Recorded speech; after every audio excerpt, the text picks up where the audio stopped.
তো বেশিবেলা ভাত পাওয়া যাবে নাকি? ভাত কেন পাওয়া যাবে? ভাত পাওয়া যাবে, 80 টাকা ভাত দিতে হবে। আর 800 টাকা দুবেলা খেলে আর 800 টাকা নেবে, একবেলা খেলে 80 টাকা নেবে। হ্যাঁ, 5200 টাকা গ্যাস আছে। চিন্তা বাপরে! করার কথা। হ্যাঁ তো গলিবার আর কেউ ভাত দিচ্ছে? হ্যাঁ, ভাত বেশি বন্ধ হয়ে গেছে। এবার পুরোনো লোক বলে গ্যাস পেয়ে যাচ্ছি আমি। আমি এমনি 5200 টাকা দিয়ে গ্যাস পাওয়া যায়নি। তাই? এই যে আমার তাহলে এরকম ব্যাপার? তাহলে মানে 800 টাকা করে এখন মানে বেশিবেলা চালু হয়ে গেছে। কী করবে এখন? সব জিনিসের দাম বেড়ে পাবেন, তাই পাওয়া যায়নি গ্যাস।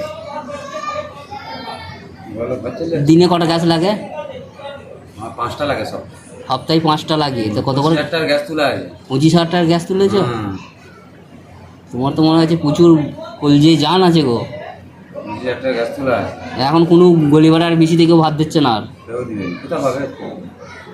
ওই আমি পুরোনো লোক বলে দিচ্ছি আমাকে। আমি এই হপ্তাহটা আমার চালান করে চালিয়েছে ভাই, আর হাতে পায়ে ধরে চালাচ্ছি। তাই তো এখন 800 টাকা করে বেশির ভাত। এই দেখেন গ্যাসের দাম 5,200 টাকা বিলাকে গ্যাস। বড় গ্যাস 5,200 টাকা, ছোটো গ্যাস 4,000, 3,500, 4,800, 4,200, যে যেমন পাচ্ছে দিচ্ছে। পাওয়া যায়নি।